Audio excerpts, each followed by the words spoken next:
ఎలక్షన్స్‌లో BJP versus కాంగ్రెస్‌గా ఉండబోతోందా? లేకపోతే మళ్ళీ ట్రయాంగిల్ ఫైట్ ఉండబోతోందా? టీఆర్ఎస్‌కి ఎన్ని వచ్చే అవకాశం ఉంది? అంటే 17లో ఒకటి తీసేయండి, అసదుద్దీన్ ఓవైసీ గారిది. 16 ఓవరాల్ అన్ని సీట్లు లెక్క పెట్టినప్పుడు బీజేపీ కాంగ్రెస్ ఉంటుంది. నేను అనుకుంటున్న బీఆర్ఎస్కి ఒక 4 ఛాన్స్ ఉంది. అంటే 12లో బీజేపీ కాంగ్రెస్ అన్నట్టే కదా. ఒకటి మెదక్ కేసీఆర్ గారు చేస్తే ఛాన్స్ ఉంది డెఫినెట్గా. కరీంనగర్ ఫైట్, తర్వాత మల్కాజ్గిరి మంచి క్యాండిడేట్ ఇస్తే there is a chance Malkajgiri. ఎందుకంటే ఓటింగ్ ప్యాటర్న్లో ఈరోజు సిటీ హ్యాపీ ఉంది, లా అండ్ ఆర్డర్ కానీ, తర్వాత డెవలప్మెంట్ పాయింట్ ఆఫ్ వ్యూలో కానీ. అంటే ఇన్కమ్ కూడా ఇన్ని నుంచి వస్తుంది, మోర్ దాన్ 50. ఉమ్మడి రాష్ట్రంలో 35% వచ్చింది. ఇప్పుడు తెలంగాణలో నేను అనుకుంటున్న 50% టచ్ అవుతుంది. But is good. అంటే మత కలహాలు లేవు, తర్వాత ఆంధ్ర తెలంగాణ ఫీలింగ్ లేదు, భూ కబ్జాలు లేవు. ఇప్పుడైతేనే ఒక శాసనసభ్యుని మీద 2 సార్లు ఇప్పటి వరకు ప్రగతి భవన్లో పోయి పేరు చెప్పదలుచుకోలేదు, మొత్తుకుంటుండ్రు వాళ్ళు పోయి. మరి అటువంటి వాటి మీద చర్య దానికి లేట్ ఎందుకండి? వాళ్ళు ఏదైతే సొసైటీ వాళ్ళు ఉన్నారో ఆ ఎమ్మెల్యేని పిలిపించి మాట్లాడచ్చు కదా. పిటిషన్ ఏదమ్మా, చెవులు కాదు, యాక్షన్ ప్రోగ్రామ్ పెట్టండి. వినడం కాదు, పేపర్ ప్రాసెస్ కాదు. ఎమ్మెల్యేని కూర్చుని పెట్టండి. మీ ఎమ్మెల్యే మీ పార్టీ ఎమ్మెల్యే కదా. Otherwise expel from the party, expel చేయండి, నాట్ సస్పెండ్. అరే భూ కబ్జాలు చేసి ఇప్పుడు పార్టీ రాగానే వాళ్ళు ఘోష ఏదైతుందో వచ్చి ప్రగతి భవన్ చెప్పుకుంటే క్లారిటీ ఉందమ్మా. అది ఇలాంటిది వెరీ క్లారిటీ. అంత పేద వాళ్ళు కొనుక్కున్నారు. ఆ మరొక ఏదైతుందో రెండోసారి వస్తే కూడా నీ దగ్గర ఆన్సర్ లేకపోతే ఇటువంటి ఏదైతుందో ఇమ్మీడియట్ డిసిషన్ తీసుకున్నప్పుడే ప్రజల మీద మీరు ఏదైతే మాట్లాడుతున్నారో విశ్వాసము కలిగి మీకు పార్లమెంట్లో మైలేజ్ వస్తుంది. అదర్వైజ్ నష్టం జరుగుతుంది. వన్ నెంబర్ 2, ఇక్కడ 3 సీట్లు మాత్రమే ఉన్నాయి దళితులే. ఒకటి వరంగల్, ఒకటి మన నాగర్ కర్నూలు అండ్ పెద్దపల్లి అనిల్గా ఆయన పేరింది వంశీకృష్ణ వెంకటస్వామి, వివేక్ వెంకటస్వామి కుమారుడు డిక్లేర్ చేశారు. ఇక్కడ మల్లు రవి అన్నారు. ఎట్లయితుందండి? మంత్రివర్గంలో ఒక దళితుల్లో ఒక మాల బట్టి గారు, ఒక మాదిగా రాజనరసింహ, ఇప్పుడు ఒక మాల ఏదైతుందో మన స్పీకర్ గారు. Speaker is a almost all minister, more than A minister. So ఇక్కడ మాదిగా అనేది పాపులేషన్ ఈ 18% మోర్ దాన్ 10.5 to 11% ఉంది. దీనివల్ల రేపు నష్టపోయే అవకాశం ఉంది. ఖచ్చితంగా 3లో 2 మాదిగకి ఇవ్వాలా. మరి ఎవరిని తీసేస్తారు? మళ్ళీ అక్కడ అద్దంకి దయాకర్ పేరు వస్తుంది. ఎక్కడ? వరంగల్లో 3 మాలెట్లు ఇస్తారు. ఇది తప్పు జరిగింది అనుకోండి, ఈరోజు బీజేపీ మాదిగా ఇష్యూని టేకప్ చేసింది కనుక రేపు ఆ ఓటింగ్ ప్యాటర్న్ ఏదైతుందో వీళ్ళు మిస్ఫైర్ చేస్తే చంద్రబాబు గారు 98లో పెద్దపల్లి సుగుణకుమారి మాదిగా, రాజే ఆఫ్ మెదక్, తర్వాత ఇక్కడ డీలిమిటేషన్ వెనక్కి చెప్తాను, డీలిమిటేషన్ కాకుండా జగన్నాథన్ 3 తెలంగాణ ఉంటే 3 మాదిగకి ఇచ్చారండి. 3 కొట్టేశాడు 98లో. వెంకటస్వామి ఉద్దండు ఓడిపోయాడు సుగుణకుమార్తో, 99లో కూడా ఓడిపోయాడు. ఆ ఇష్యూ ఏదైతుందో ఇప్పుడు బీజేపీ అడ్వాంటేజ్ చేస్తుంది. టికెట్లలో ఈ దళితుల ఇష్యూల గిట్ట తప్పు చేస్తే, అలాగే ఇప్పుడు మంత్రివర్గంలో ఎవరి పేరు వస్తుందమ్మా? అయితే వినోద, అయితే వివేక. మళ్ళీ మంత్రి అంటే దయాకర్ గారి పేరు వస్తుంది, రోజు టీవీలో వస్తుంది. నాకు ముఖ్యమంత్రి చెప్పిండి అని కూడా దయాకర్ గారు చెప్తున్నారు. అంటే నాకు 2-3 మాటలు చెప్పింది. ఎట్లా అవుతుంది చెప్పండి? రాజశేఖర రెడ్డి గారు డీలిమిటేషన్ అయినాక ఒక సీటు పెరిగాది. ఆంధ్రలో 4, ఇక్కడ 3 అయింది.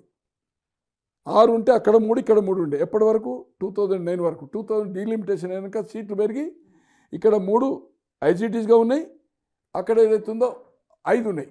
ఒకటి పెరిగింది ఇంకా, అంటే 4 ఉండి 5 అని పాపులేషన్ ప్రకారం. రాజశేఖర రెడ్డి గారు ఏం చేసింది తెలుసమ్మా? జనరల్ సీట్ మల్కాజ్గిరి సర్వేసత్రానికి ఇచ్చాడు, అక్కడ రాజాకి ఇచ్చాడు, ఇక్కడ జగన్నాథం కాదు నంది ఎల్లేకి ఇచ్చాడు. 3 ఒకటే పెద్దపల్లి మాత్రమే వివేక్ ఇచ్చి మాల, అక్కడ ఆంధ్రలో ఒకటి ఇచ్చాడు. అంటే 7 ఉంటే ఒకటి జనరల్ సీట్ ఇచ్చుకుంటూ 4 చేశాడు. సో ఇటువంటిది కనుక పొరపాటు చేస్తే లోక్సభ ఎన్నికల్లో 2 మాదిగా 3లో ఖచ్చితంగా ఇవ్వాలా, లేదా జనరల్ సీటు ఇచ్చిండ్రో 2 చేస్తే ప్రమాదం లేదు. అలాగే మంత్రివర్గంలో కూడా ఆ తేడా వస్తే ఇది పార్లమెంట్ ఎన్నికలు అయితే, నాకు తెలిసినంత వరకు మంత్రివర్గము పార్లమెంట్ ఎన్నికల వరకు 6 మంత్రులు మంత్రివర్గ విస్తీర్ణ జరగది, ఏ పరిస్థితుల్లో జరగదు. No chance at all. 51% మంత్రివర్గము 6గురికి పర్మిషన్ ఇవ్వరు. ఎప్పుడు ఇస్తారు? ఆఫ్టర్ లోక్సభ. సో ఇవన్నీ కూడా సమీకరణ వచ్చినప్పుడు బీజేపీ అని మీకు తెలుసు. పోయినసారి ఒకటే సీట్ వచ్చింది అసెంబ్లీ.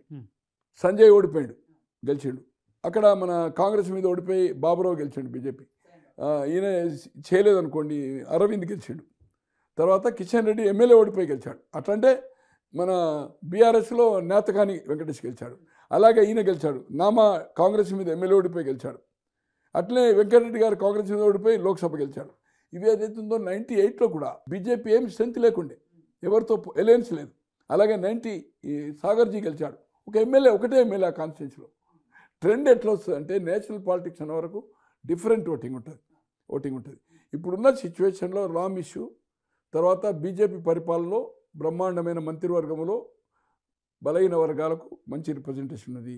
ఇప్పటి వరకు స్కాండల్ లేవు. ప్రధానమంత్రి బలహీన వర్గాల వాడు, మోసపూరిత వాగ్దానాలు ఇవ్వలేదు. తో వాళ్ళకి ఏదైతుందో మాదిగా ఇష్యూ ప్లస్ అవుతుంది తెలంగాణలో. తర్వాత బీసీ ముఖ్యమంత్రిని అనౌన్స్ చేశారు. ఈ 2 స్లోగన్ వాళ్ళు వాడుకోగలిగితే బీజేపీ కూడా ఏదైతుందో 4-5 అయితే ఛాన్స్ ఉంది వాళ్ళది. ఆదిలాబాద్ డెఫినెట్ ఛాన్స్, అక్కడ 4 లోక్సభ. నిజామాబాద్ కూడా ఛాన్స్, అంటే ఒక సెగ్మెంట్ ఏమో జహీరాబాద్కి వస్తుంది, 2 వస్తుంది. అక్కడ కూడా ఏదైతుందో బీజేపీ ఆ 2 సీట్లు కిషన్ రెడ్డి గారు చేస్తే ఫైట్ ఉంటుంది. గెలుస్తారని చెప్పలేను, బట్ 3-4 సీట్లు చేవేళ్ళ కూడా ఫైట్ ఉంటుంది. 2 నుంచి 4-5 సీట్ల వరకు బీజేపీ ఛాన్స్ ఉంది. కాంగ్రెస్కి ఏదైతుందో 6 నుంచి 8 ఉంది. బీఆర్ఎస్కి ఏదైతుందో 2 నుంచి 3-4 ఉంది. వేరియేషన్ ఇది too early to say, but MIM ఒకటి. బట్ ఫైట్ ఓవరాల్ మేజర్ సీట్ల మీద 16, ఒకటి ఎంఐఎం తీసేస్తే 16లో 11-12 సీట్ల మీద fight BJP and Congress. BRS అనేది 3వ స్థానంలో ఉంటుంది. దీంట్లో ఏమాత్రమూ అనుమానం లేదు.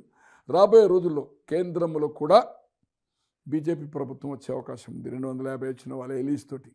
అది ఒరిస్సా కానీ ఆంధ్రలో జగన్మోహన్ రెడ్డి గారికి ఎన్ని సీట్లు వచ్చినా, చంద్రబాబుకి వచ్చినా కంప్లీట్ ఆ ఇద్దరు బీజేపీకి చేస్తారు కదా, కాంగ్రెస్ చేయరు కదా. ఈరోజు 2004-2009లో యూపీఏ ఫామ్ అయిందంటే సమాజ్వాదీ 39 ఉండే,